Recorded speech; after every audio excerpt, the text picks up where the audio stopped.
biraz əsəb olan kimi, həyəcan, stres keçirdən kimi mən panik atakım tutdu deyirlər. İndividual yanaşma şərtdir.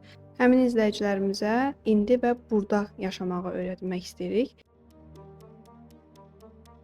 Təşviş həyəcan pozuntusunu Theta Healing-dən xahiş edirəm korreksiya etməyin. Theta Qəti Healing sizin şəkildə. təşviş həyəcan pozuntusuna heç bir şey edə bilməz. Mən telefonla danışmaq istəmirəm. İnsanlarla danışmaqdan qaçıram. Məndə də gənc vaxtı belə olmuşdu, amma keçdi. Mən də stres yaşamışdım, amma keçdi, getdi. Yaşadığı uşaqlıq travmalarına dayanır. Arxayın ola bilməməsi, həmin o narahatçılıqlar verir ona, gərginlik verir, stres Görəsən yaşadır. hardadır, neyniyir, Necədir, kimlədir? niyə zəngimi açmadı? Eynən. Hər vaxtınız xeyir olsun, dəyərli izləyicilərimiz. Xoş gördük hər birinizi. Zəhra, bugün əslində səninlə çox gözəl bir mövzu seçdik.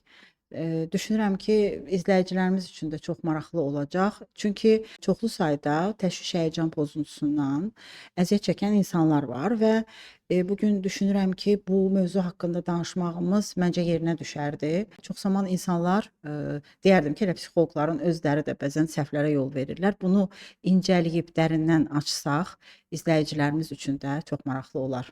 Bəzən fərqli-fərqli xəstəliklərlə də qarışdırırlar, pozuntularla da qarışdırırlar. Hətta biraz əsəb olan kimi, həyəcan, stres keçirdən kimi mən panik atakım tutdu deyirlər. Özlərinə diaqnoz qoyur xalqımız. Daha sonra əsəbdən əziyyət çəkən mən nevrozam deyir. Bəlkə də elə bu təşviş həyəcan pozuntusunun növlərindən biridir. Sadəcə biz bunun hər birini total olaraq, cəm olaraq dediyimiz üçün hər kəs fərqli-fərqli diaqnoz qoyur və buna baxmayaraq məsələn, YouTube-da baxırlar, Google-da araşdırırlar, baxırlar. Buna uyğun dərmanlar da içirlər. Və biz burada biraz uyarmalıyıq ki, psixoloqun diaqnostikasında olmalıdır bir pasiyent. Daha sonra həqiqətən də ona təşviş həyəcan pozuntusu varsa, ondan sonra dərman ehtiyacı varsa, ondan sonra dərman içməlidir. Öz başımıza dərman içməyimiz heç faydalı deyil, əziz tamaşaçılar. Bəzən psixoloqa müraciət edən zaman hətta belə də deyirlər. Məsələn, mənə bir preparat yazın falan ki, məsələn, gəlin mən onu içim və onunla da qurtulum. Və hər zaman da o danışanlara bunu çatdırmağa çalışırıq ki, dəyərli izləyicilər, əslində biz psixoloqların dərman yazmağa ümumiyyətlə ixtiyarımız yoxdur. Bunu psixiatrlar edir.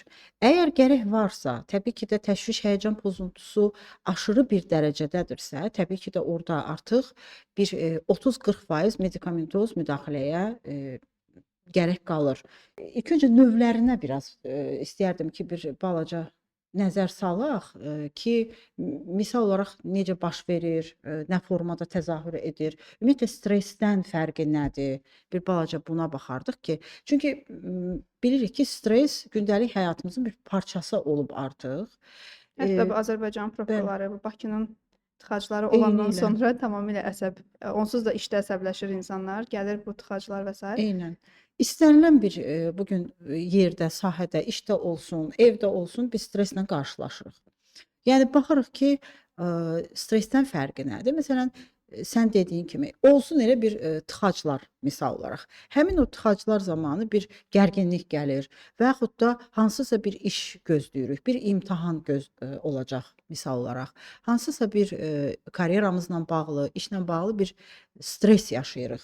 Həmin o böyütdüyümüz problem keçdikdən sonra yerində qalan həmin o təşviş və hətta deyərdim ki, zamanında müdaxilə olunmayanda, psixoloq müdaxiləsi olunmayanda, daha sonra isə ağırlaşmış bir dərəcəyə keçir. Və həmin bu anksiyete deyir türklər, biz ona təşviş həyəcan pozuntusu kimi dəyərləndirmə edirik və bizdə qalır. Qalır və sən demişkən o bir baxırsan ki, hər səhər yuxudan qalxanda hətta heç bir hadisə baş vermədiyi halda təşvişli bir formada yuxudan oyanmısan. Sanki ürəyin çırpınır, özünü narahat hiss edirsən, bu saat hansısa bir xəbər eşidəcəksən, hansısa bir hadisə baş verəcəkmiş kimi, hansı ki heç bir hadisə yoxdur. Sakitçilikdir. Amma dediyim kimi, yaşadığımız ard-arda həmin o streslərin bizdə buraxdıq həmin o izlərdir. Hətta zəng gələndə telefon gözünün qarşısında da açmır. Həyəcan basır, tər basır, özünü yaxşı hiss etmir və bunların hər biri ya ola bilər ki, keçmişdə hər hansısa bir gecə saat 3-də, 4-də hansısa bir pis xəbərlə oyanıb həmin insan və yaxud da ki, uşaqlıqla bağlı bir travması ola bilər. Və bu gün %90% mənim, yanıma gələn pasientlərə, qəbul etdiyim pasientlərin əksəriyyəti bunu deyir. Mən telefonla danışmaq istəmirəm. Səsli danışmaqdan qaçıram və yaxud da insanlarla danışmaqdan qaçıram. Onlarla artıq beynimdə qururam ki, necə danışacağam, necə eləyəcəm, amma gedib danışanda artıq özümü yaxşı hiss Hı hı. eləmirəm. Yəni həyəcan basır, danışa bilmirəm. Bu da təbii ki, pozuntunun növlərindəndir. Yəni elə bir balaca simptomlara nəzər salsaq görəcəyik ki, simptomlarında həmin o ürək çırpıntısı, tər basma, əllərin tərləməsi, özünü narahat hiss etmə, əsmə kimi olur əllərdə və sairə kimi bu formada simptomları ilə rastlaşırıq və növləri çoxdur əslində. Növləri çoxdur. Çox zamanda bunu qarışdırırlar. Misal üçün deyək ki, generalizə olmuş təşvişdən tutmuş, panik pozuntu, misal olaraq posttravmatik stres özü pozuntu sonrası, yəni travma sonrası stres deyirik biz buna. Bu növlərinə aiddir. Və biz bu gün eynilə də çox gözəl bir məqama vurğuladın Zəhra. O uşaqlıq travmaları deyirik. Həqiqətən də istər burada həm genetik faktor rol oynayır. Əgər ailədə də ola bilər ki, valideynin hansısa birində uzun müddət, yəni bundan əziyyət çəkmiş insan ola bilər və yaxud da eləcə də yaşadığı uşaqlıq travmalarına dayanır. Daha çox sıxlıq görülür, misal üçün xanımlarda daha çox sıxlığı ilə görünür, amma bəylərdə də mən buna çox rast gəlmişəm ki, Bəylər biraz həmin o örtbasdır eləyə bilər ha, axı. eynilə ki, Ona yəni görə. uşaqlıq travmasına çox dayanır. İki valideyn misal olaraq evin içərisində ana ilə atanın hədsiz dərəcədə mübahisəsindən, yəni uşaq ortada qalıb. Ona görə biraz səs-küy olan kimi, biraz səs tonu Bəli. qalxan kimi həmin insan əl-ayağa düşür, təşvişə düşür. Eynən. Hətta səhər-səhər hər gün yuxudan oyanıram, Miraxam, elə bir vəziyyətdə oluram, heç bir şey yoxdur, evdən də kənardayam hətta, amma həmin o stresi, həmin o həyəcanı mən yenə də yaşayıram. Ki, hansı ki, uzun illər evdə ata ilə ana hər səhər onların dava-dalaşı, söz-söhbəti ilə yuxudan oyanırdım, onların münasibətini xilas etməyə çalışırdım. İkisinin sanki arasında qalmışdım. Bax, bununla çox rastlaşıram. Bilirəm ki, sənin də danışanların arasında belə travma çəkmiş uşaqlar çoxdur. Hal-hazırda yetkin olmasına baxmayaraq, amma yenə də o təşviş, həyəcan onda qalıb. Uşaqlıqdan da çox posttravmatik stres Bəli. pozuntusundan əziyyət çəkənlər var. Zəlzələni yaşadılar, Türkiyədə deprem oldu, Hı hı. burdan yola çıxaraq. Eyni zamanda 44 günlük müharibədə biz müharibə dövrünü yaşadıq, oradakı stresi yaşadıq və ondan sonra artıq anaların əksəriyyəti, xanımlarımız 40-45 yaşdan yuxarı xanımlarımızın əksəriyyəti zəlzələdən qorxur, müharibədən qorxur, yenidən həmin o hadisələri yaşamaqdan qorxur. Gecə birdən-birə, yəni deyir ki, Zəhra xanım, mən saat gecə 2-də, 3-də dik Bəli. atılıram. Yəni birdən-birə özümü yaxşı hiss etmirəm, birdən-birə tər qan içində, su içində oyanıram və bunların hər biri həmin o pozuntunun əlamətlərindəndir. Biz sadəcə bunu göz ardı edirik. Hə, Hı hı. o vaxtı bunu yaşamışdım, o vaxtı bu səbəb olmuşdu və Keçər, salam, keçər üstündən keçirik və yaxud da ki, istəyirik ki, tez bir müddətdə hər hansısa bir dərmandan istifadə eləyək, bu tez bir müddətdə bizdən aradan qalxsın, amma bu belə deyil təəssüf ki. Bunun biz Hı hı. kökünü tapmasaq, biz bunun kökünü şəfalandırmasaq, o nə vaxtsa yenidən bizi gəlib tapacaq.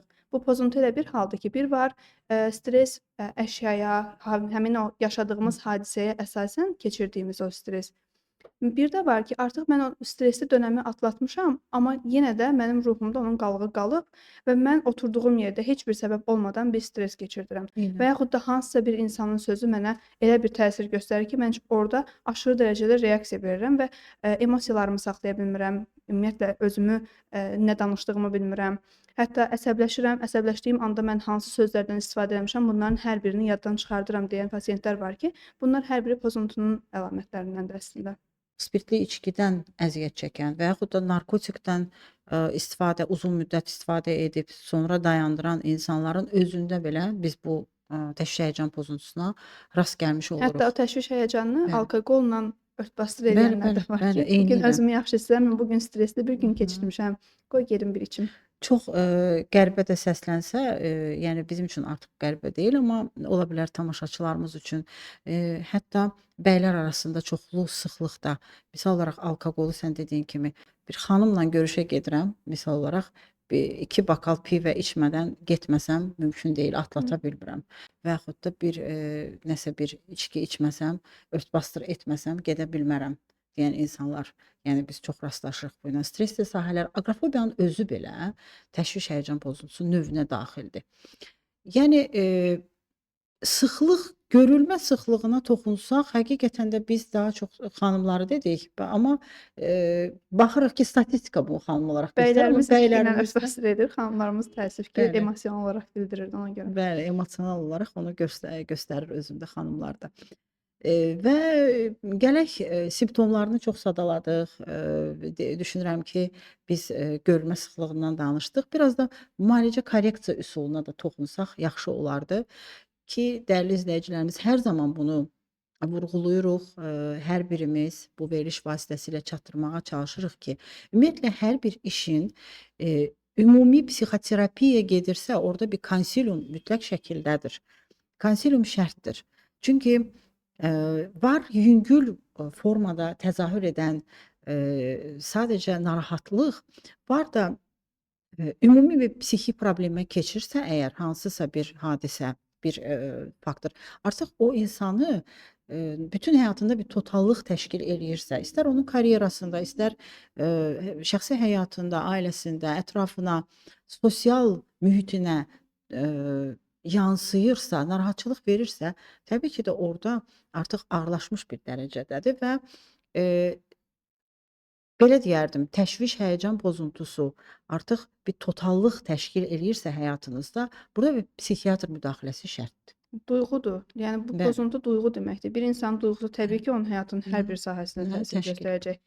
Özünü yaxşı hiss etməyəcək, münasibətini korlayacaq, karyera həyatına son qoyacaq. Elə stresli olduğu anda müdirlə o danışsa, elə o səs tonu ilə təbii ki, işdən azad olacaq. Yəni bu kimi şeylərin hər biri bu duyğu durum pozukluğu olduğuna görə təbii ki, həyatındakı hər bir nüansa təsir göstərir.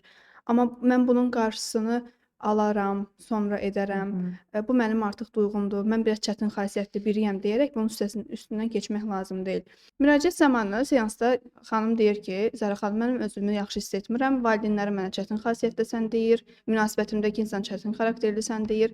Deyirəm, sənin xasiyyətin çətin xarakterlidirmi, yoxsa sənin yaşadıqların bu vəziyyətə mi gətirib? Deyir, mən müharibədə qardaşımı itirmişəm və yaxud da ki, bu kimi problemlər yaşamışam. Türkiyədəki depremdən çox təşviş, həyəcan pozuntusuna qapılmışam. Eyni zamanda ətrafımdakı insanları itirmək kimi bir qorxum var. Bunların hər biri təşviş, həyəcana gətirir, çıxardır və bu insan duyğularını idarə etmədiyinə görə, edə bilmədiyinə görə duyğuları onu idarə edir. O duyğularını yox. Bu da təbii ki, onun həyatındakı hər bir nüansa təsir göstərir. Çox zaman ailədə, yəni baxırsan ki, valideyn deyir ki, tutaq ki, məndə də gənc vaxtı belə olmuşdu, amma keçdi. Misal olaraq mən də stres yaşamışdım, amma keçdi, getdi. Bir şeyi nəzərə çatdırmaq istəyirik ki, dəyərli izləyicilərimiz, o bir el arasında bir deyim var, deyir 5 barmağın 5-i də eyni deyil. Bunun kimi eynilə də insan psixikası fərqlidir. Burada temperament tipi çox şərtdir, burada psixotiplər çox şərtdir. Burada insanın yaşadığı mühit, aldığı tərbiyə, sosial çevrəsi hər biri şərtdir. Onun üçün də yəni eynilə necə ki, bu dərman mənə düşürsə, eyni sən də içib, sənə də düşəcək deyə bir şey yoxdur. Hər kəsə individual olaraq yanaşma etmək lazımdır. Yəni, hər bir kəsə psixoloqu, psixiatrı individual yanaşma edir. Ola bilər ki, bəzən heç medikamentoz müdaxiləyə belə ehtiyac qalmır. Bir neçə seansa bunu həll etmək olur. Amma ağırlaşmış bir formadadırsa, təbii ki də orada heç psixoloqa gərək qalmır. Orada birbaşa psixiatrın müdaxiləsi şərtdir. Hamının da dediyi bir yanaşma var ki, hamıda var bu stres, hamı bu Keçəcək. stresdən əziyyət çəkir, keçib gedəcək də neynirsiniz müalicəni. Bir psixoloq psixiatra pasiyent yönləndirmir. Çünki özü deyir ki, mən 3 seansa, 5 seansa həll edəcəm. Bəzən həqiqətən də ehtiyac olur psixiatrın müdaxiləsinə. Bizim cəmiyyətimizin problemi psixoloqla psixiatrı səhv salmalarıdır, yanlışdır. Psixiatrın yanına gedir ki, mənə seans keç, psixoloqun yanına gəlir ki, mənə dərman yaz və bunu da biz özümüz etmişik. Bizim öz kollega yoldaşlarımız edib ki, bunun hər dəfə seanslar əsnasında pasiyentə başa salsaq ki, bax, psixoloqun öhdəliyi nədir, vəzifəsi nədir, psixiatr sənə necə köməklik göstərə bilər, bu zaman heç bir şəkildə qarışdırılma olmaz. Amma biz nə zaman bunu yönləndirə bilərik. Təbii ki, təşviş həyəcan pozuntusunu bir psixoloq götürür, seansına götürür və Bəli. seansda bunların hər birini biz korreksiya edirik. Amma əgər bir insan 1 ildə, 2 ildir təşviş həyəcan pozuntusundan əziyyət çəkirsə və onun yaşadığı travmalara əsasən baxaraq biz bilərik ki, onu psixiatra yönləndirmək lazımdır. Və psixiatr burada nə edir? Dərman terapiyasından istifadə edir, dərman yaza bilər. Amma sizin hər hansısa bir travmalarınızı tamamilə yox edə bilməz. Bunun üçün yenə də psixoloqla psixiatr eyni anda işləməlidir, Amma korreksiya gəlin etməlidir. görək egomuzu kənara qoyuruqmu? Məsələ bundan ibarətdir. Mən niyə yönləndirim ki, psixiatra? Eynən Həll və edəcəm mən. yaxud da mən niyə geri dönüş edim psixoloqa? Yəni göndərim pasiyenti geri. Mən şəxsən belə işləmirəm. Mən düşünürəm ki, biz klassik nəzəriyyəçilər, ümumiyyətlə klassik psixologiya ilə məşğul olan hər bir mütəxəssis, biz bir məktəb keçən mütəxəssislərdən gedir söhbət ki, biz konsilium anlayışını bilirik ki, ümumiyyətlə şəxsən mən özüm belə işləyirəm, bilirəm səndə də elədir.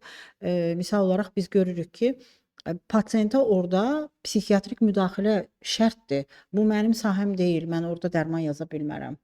Mütləq şəkildə orada psixiatr müdaxiləsi lazımdır. Amma çoxlu geri dönüşlər arasında mən buna rast gəlmirəm. Bir də bir Hətta şey də deyim ki, çox aha, üzr istəyirəm, sözünü kəsirəm. Panik atakdır, təşviş həyəcan pozuntusunu Theta Healinglə xahiş edirəm korreksiya etməyin. Theta qəti Healing sizin şəkildə. təşviş həyəcan pozuntusuna heç bir şey edə bilməz. Yəni Bəli. burada biz elmi cəhətdən yanaşırıq ki, sizin düzgün şəkildə korreksiya edib, korreksiya problemlərinizin hər biri korreksiya olunandan sonra görəcəksiniz ki, aradakı fərq nədir? Sizdə duyğu durum pozukluğu qalır, problem qalır orada. Təbii ki, Theta Healinglə də ola bilər ki, başqa-başqa problemlər həll ola bilər. Amma bu pozuntu Theta Healinglə, Access Bars-la, digər müalicə metodları ilə heç bir şəkildə keçmir. Müəyyən müddət misal olaraq hansısa sözün qüvvəti motivasiya edici olaraq biraz dəstək ola bilər müəyyən miqdarda və pasiyentə elə gəlir ki, hər şey qaydasındadır, yüksək səviyyədə yaxşıyam, getdim, hətta başqalarına da önəri edirlər. Amma yenə də problem yerində qalmış olur, çünki kökündən həll edilmir. Ümumiyyətlə bütün psixiatrik problemlər, dəyərli izləyicilər, yaz və payız aylarında aktivləşmiş olur və bir daha üzə çıxdıqda siz artıq baxırsınız ki, hə, getdim mənə kömək eləmədi. Digər psixoloqlarda hamısı elədir. Hər kəsin də müalicəsi, korreksiyası eyni olacaq. Hətta yaz-payız aylarında və daha çox da may-iyun aylarında deyirlər ki, Zərə xanım, mən özümü yaxşı hiss etməliyəm, şən hiss etməliydim, amma bunların heç birini yaşaya bilmirəm. Daha çox may-iyun aylarında mən depressiv vəziyyətdə oluram. Evdən çölə çıxmaq istəmirəm, günəşin enerjisini almaq istəmirəm. Bunların hər biri bizim basdırdığımız duyğulardır ki, daha sonra bu elə hava ilə bərabər də bizim emosional halımıza təsir göstərir. Təşvişli insanlar şəkərdən biraz qaçınmalıdır. Çünki şəkər həqiqətən də o təşviq edir. Yəni biraz da aktivləşdirir, biraz da təşvişi artırmış olur. Ümumilikdə kökünə baxanda biz nəyə odaklanmış oluruq? Gələcəklə bağlı düşüncələrə. Ki, burada birbaşa gələcək qorxusu ilə, yəni nə olacaq, necə olacağın gözləntisi var. Sanki hansısa bir problemin həllinin gözləntisinə odaklanaraq indi və burada ola bilmirik. Problem bundadır ki, hal-hazırdakı bu günü mən yaşamadan, mən 5 il sonranın, 1 il sonranın, 2 gün sonra olacağın dərdini çəkirəm belə lor dildə desək. Onda Və nə indi edək? odaklana bilmirəm. Bu günə ancaq fokuslanıb gələcəyimizi qurmayaq. Yalnız və yalnız təşvişli olan insanlar üçün, yəni indi və burada olması üçün məhz psixoterapevtin, psixoloqun işi bundan ibarət olmalıdır. Bu günə odaklanaraq, bu günü doya-doya yaşayaraq, bu günü hal-hazırda bitirmədən 3 gün sonranın problemini düşünərək, bəlkə 3 gün sonraya gəlib çıxdıqda sənin o düşünüb beynində böyütmüş olduğun həmin o çözüm, o problem əslində sənə böyüyür və həmin o günə gəlib çıxanda görürsən ki, əslində sən o geridə qalan 3 günü itirmisən. Bunu düşüncə olaraq, məntiqi düşüncə olaraq fərqinə varırlar. Yəni bunu məntiqi olaraq Eynən. düşünürlər, amma edə bilmirlər, tətbiq edə Ona bilmirlər. görə də məhz psixoloji dəstək şərtdir. Çünki burada CBT ilə biz işləyirik. Kognitiv behavioral terapiya burada çox gözəl nəticəsini verir ki, yəni sırf baş vermiş o problemin yaranma səbəbi və onun çözüm həlli odaqlı olaraq aradan qaldırıldıqda həqiqətən də çox gözəl bir nəticə almaq olur ki, pasient onu, yəni belə deyək, danışan onu həll edir öz psixoloqunun köməyi ilə. Və yaxud da lap ağırlaşmış bir formadadır ki, deyək ki, orada artıq psixiatr da müdaxilə eləyir. Biz bayaqdan simptomlar haqqında danışdıq, səbəblərini danışdıq. Gəl biraz haşiyədən çıxaq, xüsusiləşdirək bunu. Qadınlarda bayaq dedin ki, verilişin əvvəlində qadınlarda bu daha çox müşahidə olunur. Niyə? Niyə qadınlarda daha çox bu müşahidə olunur? Və qadınlardakı yaranan problemlərə səbəb əsasən duyğularındakı o təşviş, həyəcan pozuntusuna irəli gəlir əslində.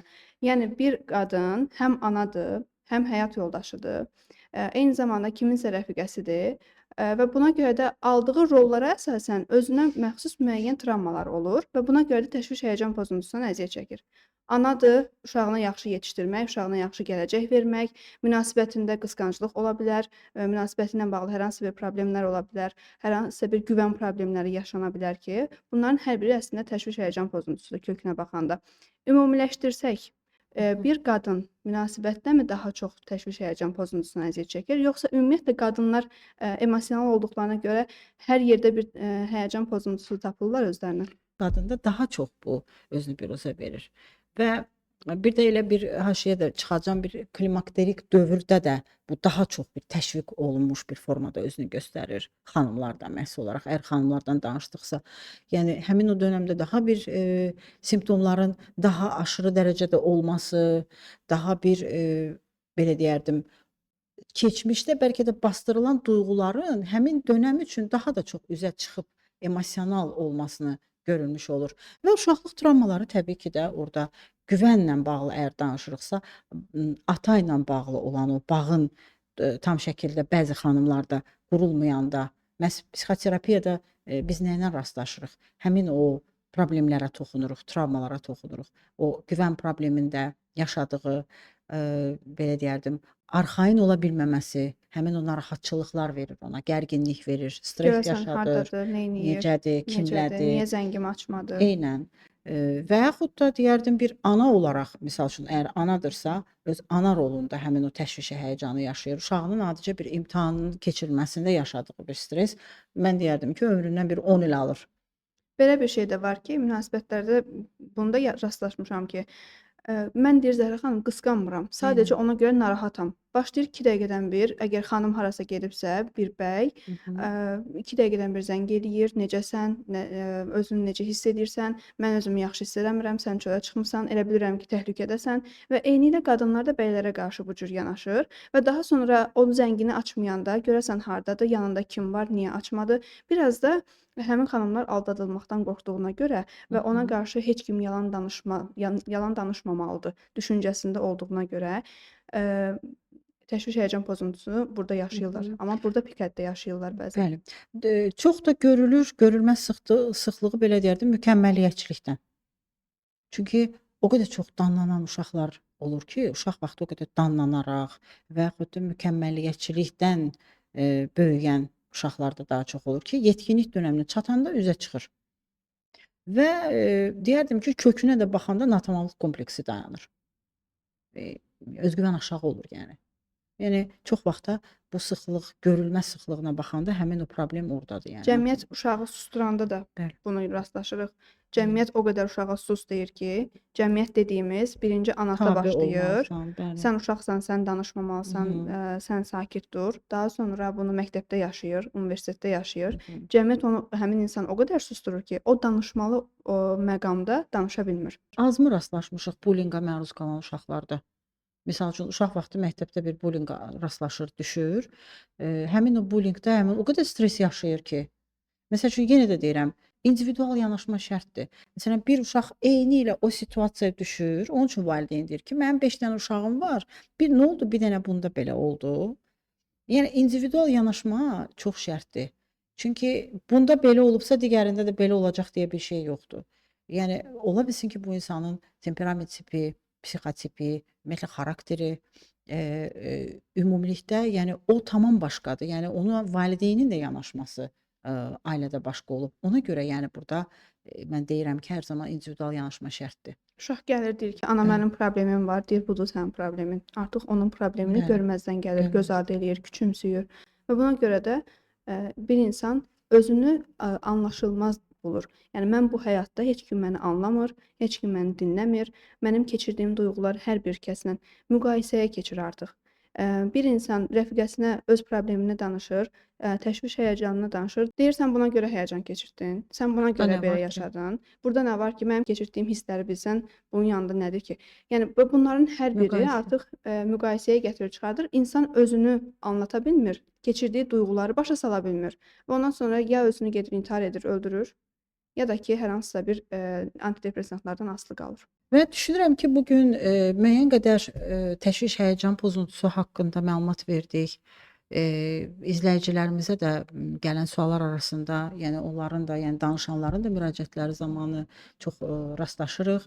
Onun üçün də düşündüm ki, bu gün Zəhra çox maraqlı bir mövzudur. Həqiqətən bəlkə də kimsə bu haqqda məlumat almaq istəyirsə, sosial şəbəkələrdən, yəni bayaq dediyim kimi məlumat çoxdur. Yəni videoları izləyirlər, insanlar məlumat alır ya da yəni biz də bu formada insanlara öz səsimizi çatdırmış olduq bu gün.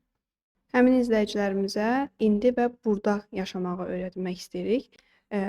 İndi və burada olduğunuz an, duyğularınızın hər birini idarə edə bildiyiniz an. Əgər duyğularınızı idarə edə bilmirsinizsə, bunların hər birini yazın. Hansı duyğunu keçirdirsiniz? Hansı problemdən sonra, hansı yaşadığınız travmadan sonra bu kimi duyğuları keçirmisiniz? Və bunların hər birini yazdıqdan sonra görəcəksiniz ki, sizin duyğularınız hansı problemlərlə əslində asılıdır. Hansı problemlərdən, yaşadığınız hansı travmalardan sonra bu kimi duyğuları yaşamısınız və bunun öhdəsindən özünüz, koçlar, tetahiliklər, bunlardan əlavə mütəxəssis yanına müraciət edərək siz doğru şəkildə probleminizə həll yolu tapa bilərsiniz. Və bu günlük də bu qədər. Dəyərli izləyicilər, bizi izlədiyiniz üçün təşəkkür edirəm. Bu gün bir psixoanalizin daha sonuna gəldik. Diqqətiniz üçün minnətdaram.